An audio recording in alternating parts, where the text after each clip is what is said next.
Dans les plaines poussiéreuses où le soleil frappe sans pitié et le vent murmure d'anciens secrets, un rancher solitaire prit une décision qui ébranlerait toute la communauté.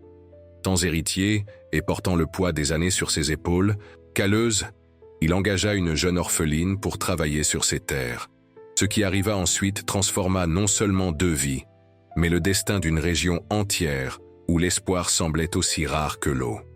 À l'aube naissante, lorsque le vent murmurait des promesses oubliées dans les dunes, et que le premier rayon de soleil touchait la terre desséchée comme un doigt divin explorant d'anciennes blessures, le destin de 2 âmes était sur le point de s'entrelacer de manière irréversible. Le ranch du bois s'élevait solitaire contre l'horizon infini, ses clôtures de bois grinçant comme de vieux os sous le poids du temps. C'est là, sur ce lopin de terre têtu qui résistait autant que son propriétaire, qu'une histoire de transformation était sur le point de naître. Thomas Dubois était un homme forgé par le soleil implacable et les pertes que la vie lui avait imposées sans pitié. À 43 ans, ses yeux portaient la profondeur de puits asséchés où jaillit un jour l'espoir, mais conservaient aussi la vigilance affûtée d'un loup solitaire qui avait appris à survivre sans meute. Ses mains, marquées par d'anciens caillosités et des cicatrices de bataille contre la terre et contre lui-même, connaissaient chaque pierre, chaque racine, chaque secret de ce sol ingrat. Il était le dernier de sa lignée. Une branche sèche sur un arbre généalogique qui jadis avait fleuri de rire et de promesses de continuité. La matinée où tout changea arriva vêtue de normalité, mais le destin a des manières singulières d'annoncer ses retournements. Une diligence couverte de poussière apparut à l'horizon, ses chevaux haletants comme s'ils avaient traversé l'enfer lui-même. Le cocher, un homme au visage tanné par le temps, apportait avec lui des documents et une passagère qui changerait à jamais le paysage émotionnel de ce lieu, oublié de Dieu. Claire n'avait pas de nom de famille.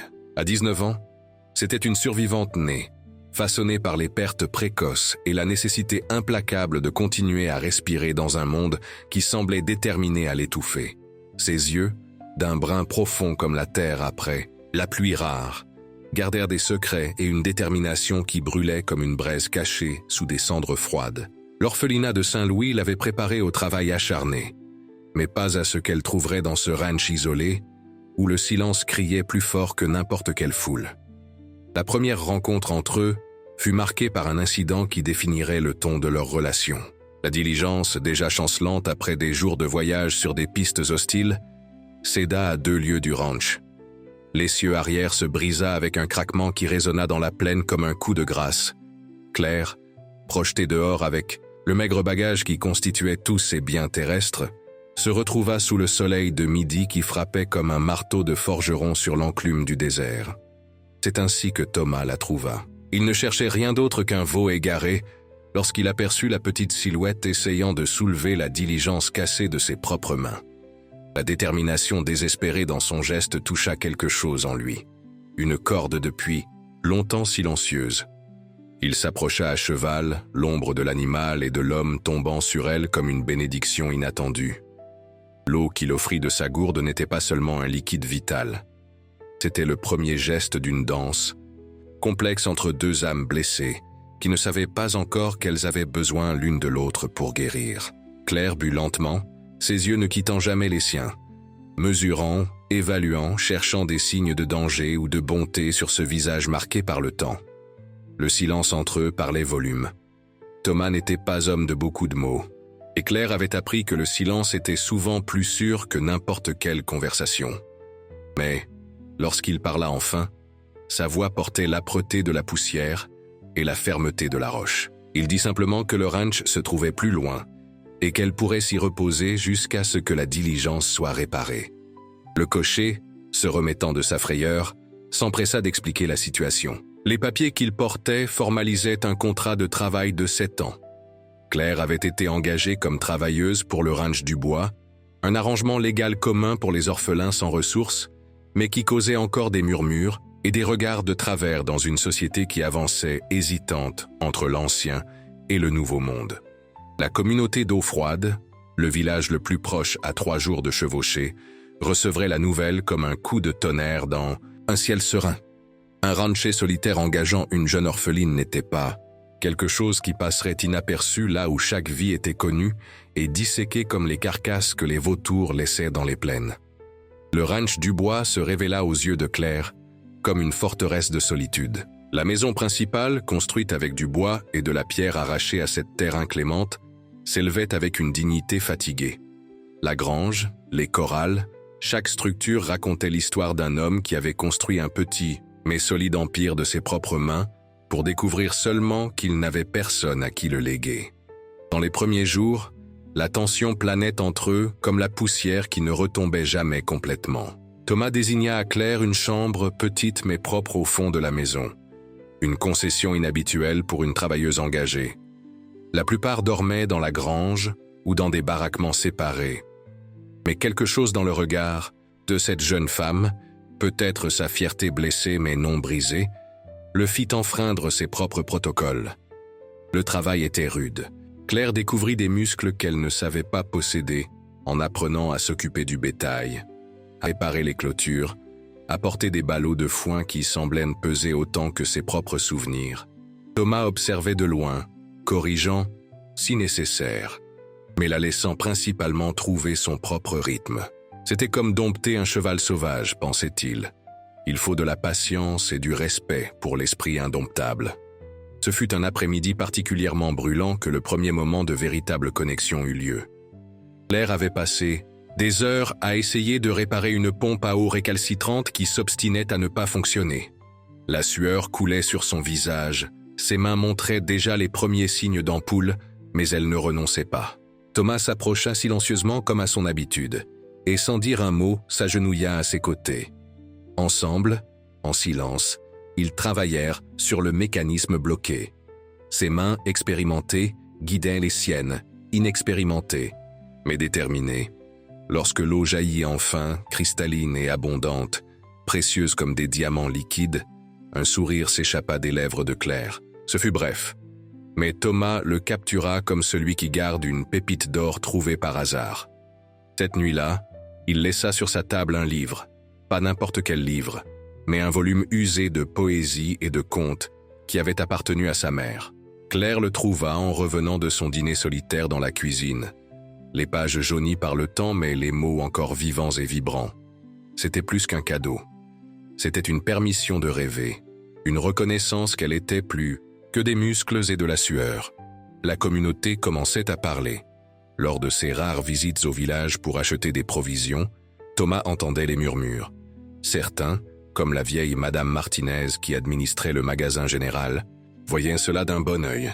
Après tout, un homme a besoin d'aide et une jeune femme a besoin de travail. D'autres, comme Samuel Martin, le rancher des terres voisines, voyaient cela d'un autre œil. Des yeux qui convoitaient autant les terres de Dubois que questionnaient la moralité de l'arrangement.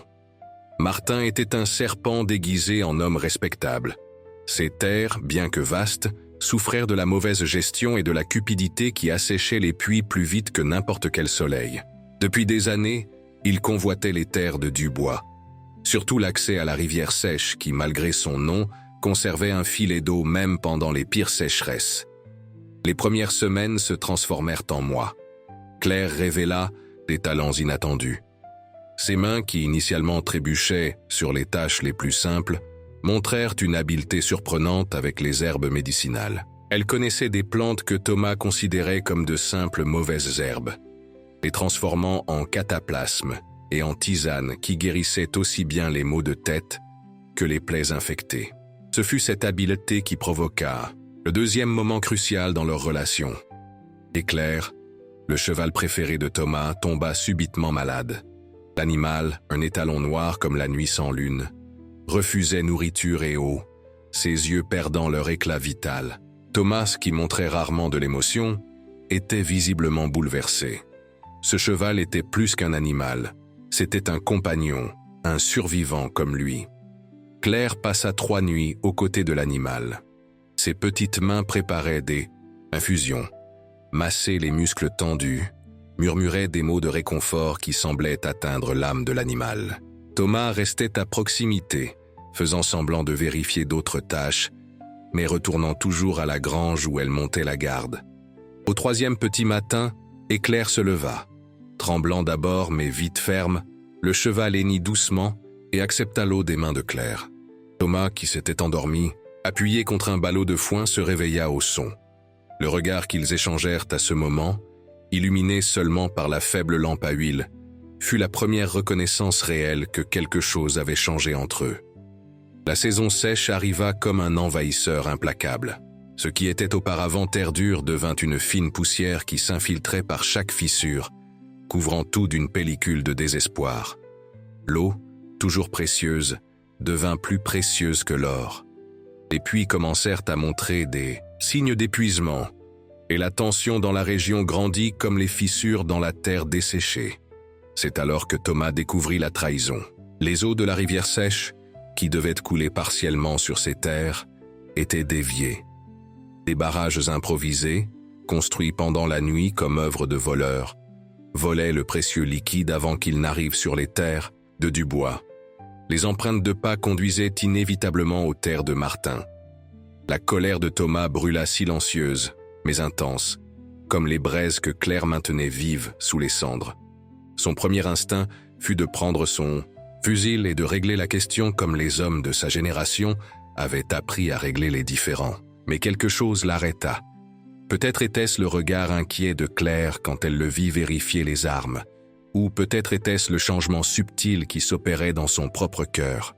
Au lieu de cela, il choisit le chemin de la loi. Il chevaucha jusqu'au village, Claire insistant pour l'accompagner malgré ses protestations.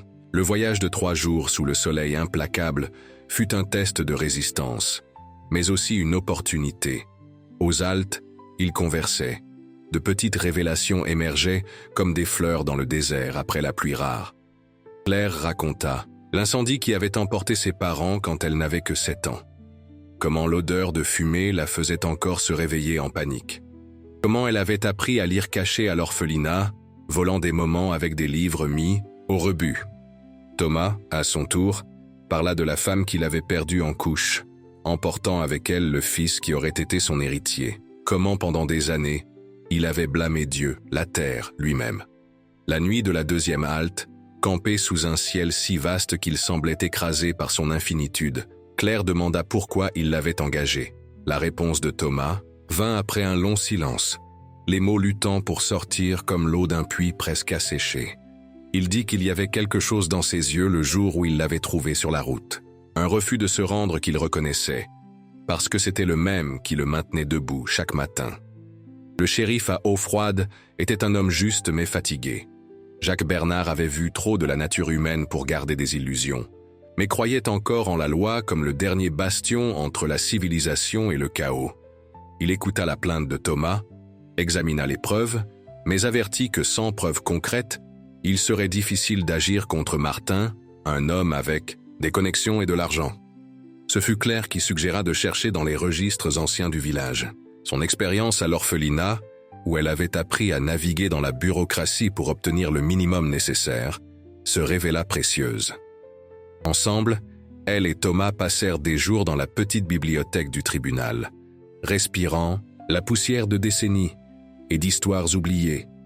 La découverte vint comme un rayon d'espoir. Une carte ancienne, datée de la fondation du village, montrait non seulement les droits d'eau originaux, mais aussi l'existence d'une nappe phréatique souterraine, marquée par un prospecteur 50 ans auparavant mais jamais exploré.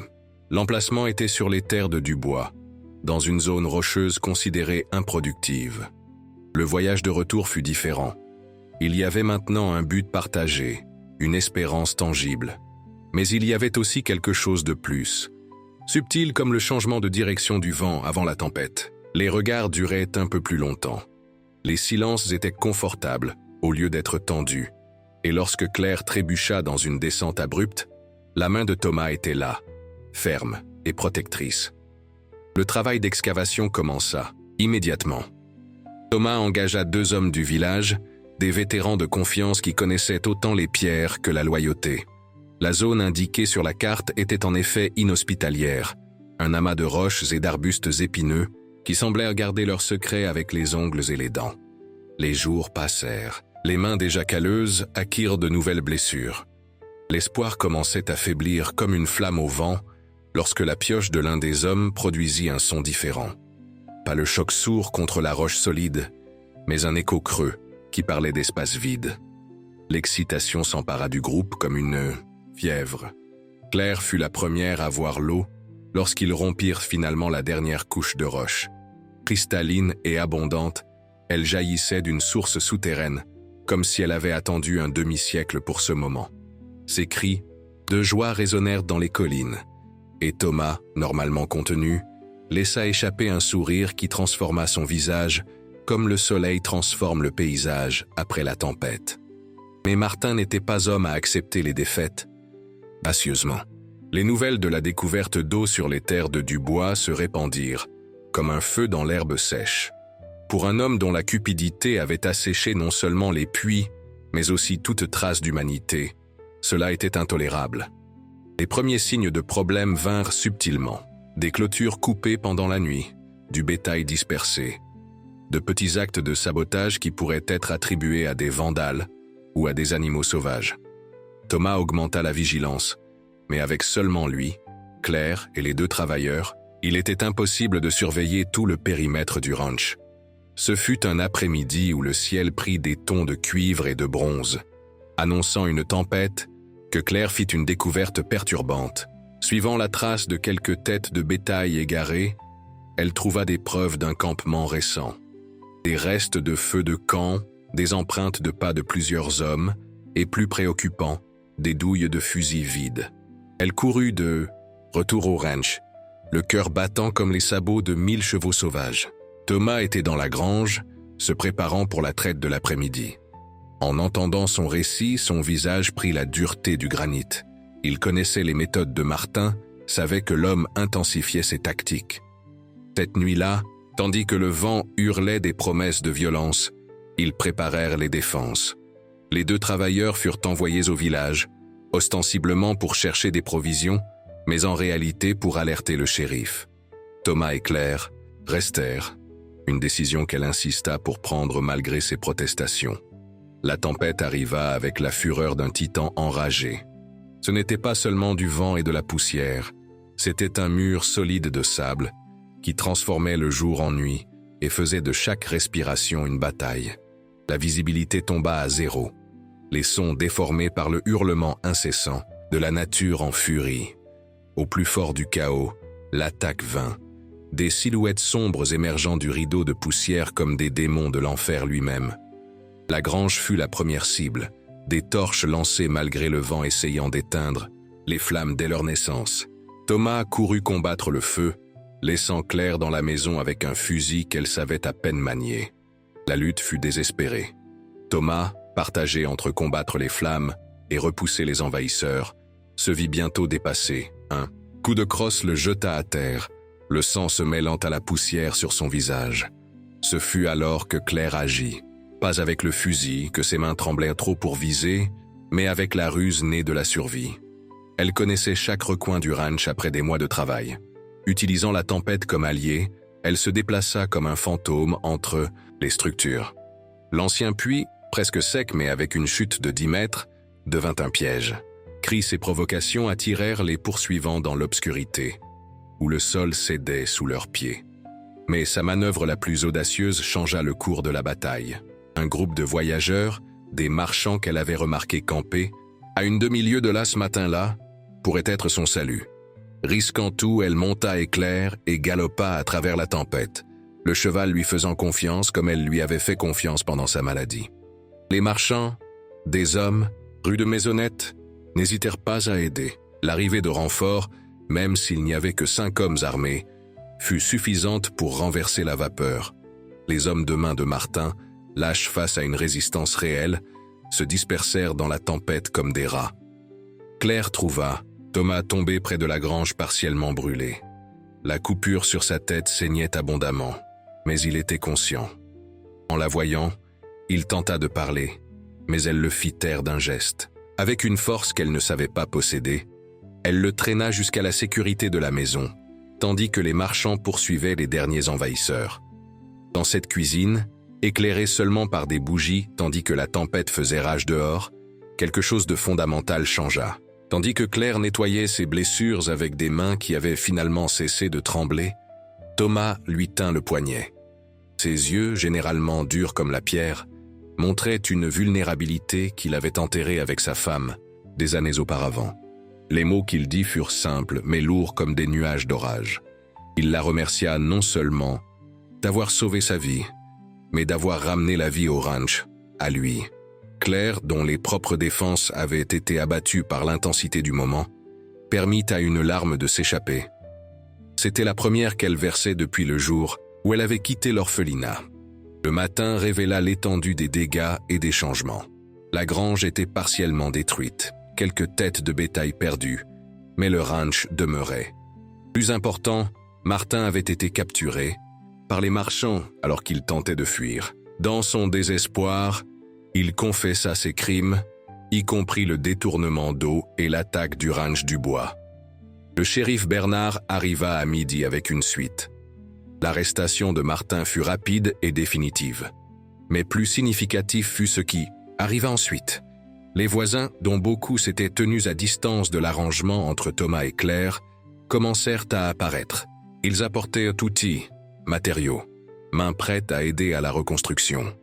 Madame Martinez fut l'une des premières, sa charrette chargée de provisions et son visage ridé montrant un sourire entendu. En remettant un panier de pain frais à Claire, elle murmura qu'il était temps que Thomas trouve quelqu'un qui égale sa ténacité. Claire rougit, mais ne nia pas ce qui fleurissait entre eux. La reconstruction devint un événement communautaire.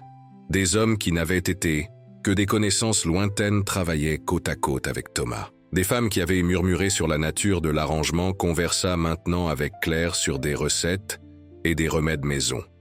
Le ranch du bois, si longtemps une île d'isolement, devenait partie intégrante du tissu de la communauté.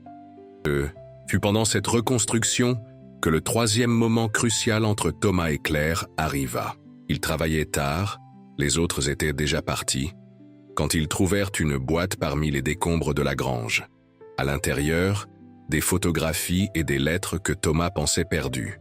Des images de sa femme, des lettres de sa famille depuis longtemps disparue.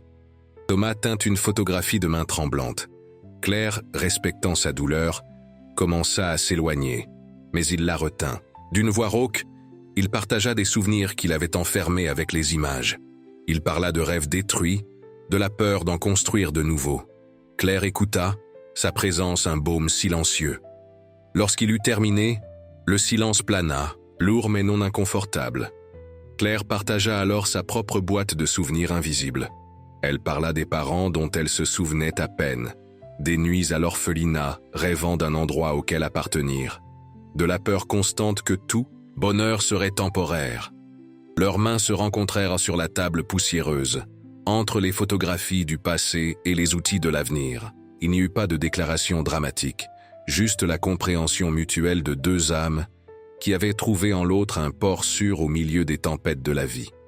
Les mois suivants apportèrent une normalité qui était, en soi, extraordinaire. L'eau de la nouvelle source transforma des parties du ranch. Là où auparavant il n'y avait que survie, il y avait maintenant possibilité de prospérité. Claire, avec le soutien de Thomas, commença un jardin d'herbes médicinales qui attira bientôt l'intérêt de tout le village. Le quatrième et définitif moment crucial de leur romance vint de manière silencieuse, un matin ordinaire. Claire avait eu des nausées pendant des jours, attribuant cela à la chaleur de l'été et au travail excessif.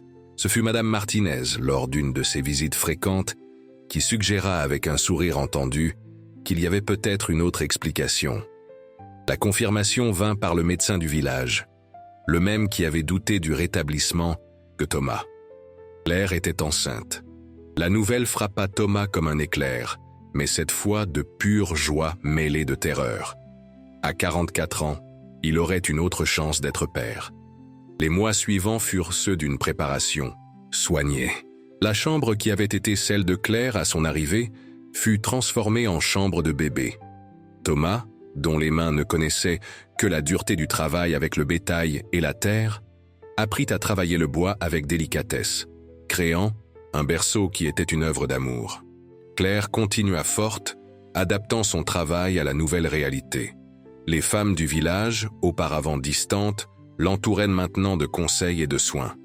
C'était comme si le bébé à venir appartenait non seulement au couple du bois, mais à toute la communauté qui avait été témoin de leur improbable histoire d'amour. Le travail commença une nuit de tempête, comme si la nature insistait, pour marquer les moments cruciaux de leur vie par un drame météorologique. Mais cette fois, ils n'étaient pas seuls. La sage-femme arriva à temps, les voisines s'organisèrent pour aider, et Thomas, banni de la chambre selon la tradition, faisait les 100 pas comme un lion en cage. Les cris de Claire traversaient les murs, chacun un coup de poignard dans le cœur de Thomas. Lui, qui avait affronté bandits et tempêtes avec stoïcisme, se retrouvait réduit à des prières désespérées. La bande de cuir à son poignet, l'amulette que Claire avait faite, était serrée comme si elle pouvait transférer de la force par le contact. Les pleurs du bébé vinrent avec la première lumière du matin, fort et indigné, comme il sied à un fils du désert. Thomas fut finalement admis dans la chambre pour trouver Claire épuisée mais radieuse, tenant un petit paquet. « Un garçon !» annonça la sage-femme avec satisfaction, sain comme un jeune poulain. Le moment où Thomas tint son fils pour la première fois fut celui d'une transformation complète. L'homme dur qui avait construit des murs autour de son cœur les vit s'effondrer complètement. Des larmes, étranges sur son visage marqué par le soleil, tombèrent sur le petit visage qui montrait déjà l'entêtement familier du menton du bois. Ils le nommèrent Guillaume, en l'honneur du père de Claire, qu'elle avait à peine connu, mais bientôt, il devint simplement Guy, un nom qui portait volonté et détermination, qualité dont il aurait certainement besoin en tant que fils de cette terre dure mais belle. La vie au ranch prit de nouveaux rythmes. Les pleurs de Guy ponctuaient les jours, transformant le travail en intervalles entre tétées et berceuses. Claire découvrit qu'elle pouvait bercer son fils tout en vérifiant ses herbes, et Thomas devint maître dans l'art de calmer le bébé tout en réparant les harnais. Le baptême de Guy fut un autre événement communautaire. La petite chapelle déborda de voisins et amis. Même des voyageurs de passage s'arrêtèrent pour témoigner, attirés par l'histoire du rancher solitaire et de l'orpheline qui avait trouvé l'amour et créé une nouvelle vie au milieu de l'âpreté du désert. Les années passèrent comme des pages tournant dans un livre bien-aimé. Guy grandit fort et curieux, un mélange parfait de la détermination tranquille de son père et de l'intelligence vive de sa mère. Le ranch prospéra, devenant l'un des plus prospères de la région. Mais plus que le succès matériel, il avait construit quelque chose de rare, un véritable foyer. Un après-midi, tandis qu'il regardait Guy jouer dans le même choral où ils avaient travaillé côte à côte des années auparavant, Claire demanda à Thomas s'il avait imaginé que la vie prendrait cette tournure quand il avait signé ses papiers au greffe des années auparavant. Thomas, le bras autour d'elle, répondit que non. Il n'avait espéré que de l'aide pour le ranch. Il avait reçu un univers entier. Le coucher du soleil peignait le ciel des mêmes couleurs que cet après-midi fatidique où ils s'étaient rencontrés pour la première fois. Mais maintenant, au lieu de la solitude et du désespoir, il y avait plénitude et paix. Le vent murmurait encore entre les cactus, mais ces histoires avaient changé. Elles parlaient maintenant d'amour improbable, de courage silencieux, de la manière dont deux âmes perdues s'étaient trouvées et avaient construit quelque chose de beau au milieu de la dureté.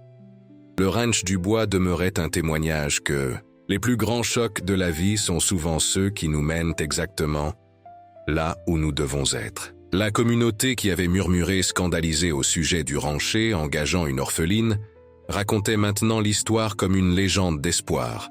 Preuve que dans le désert le plus aride, avec soin et détermination, l'amour peut fleurir, comme les rares fleurs qui surgissent après la pluie. Claire trouvait parfois l'ancien contrat de travail, gardé parmi les papiers importants. 7 ans de service, disait le document. Elle souriait, sachant qu'elle avait signé pour bien plus que cela. Elle avait signé pour une vie entière et ne regrettait pas un seul jour. Thomas, en regardant sa famille réunie autour de la table, le dîner, le son des rires remplissant la maison qui un jour n'avait fait qu'écho de silence, savait qu'il avait reçu infiniment plus qu'il n'avait donné. La solitude qui le définissait avait été remplacée par la connexion, la peur par la confiance, le vide par l'abondance. Et ainsi, dans les plaines où le soleil frappe encore sans pitié et le vent porte encore d'anciens secrets, l'histoire d'un amour improbable continue d'inspirer, rappelant à tous que les moments qui nous choquent, qui nous sortent du chemin connu, sont souvent ceux qui nous conduisent à notre véritable destin. Et vous, à quel moment laisserez-vous l'espoir fleurir dans votre désert ?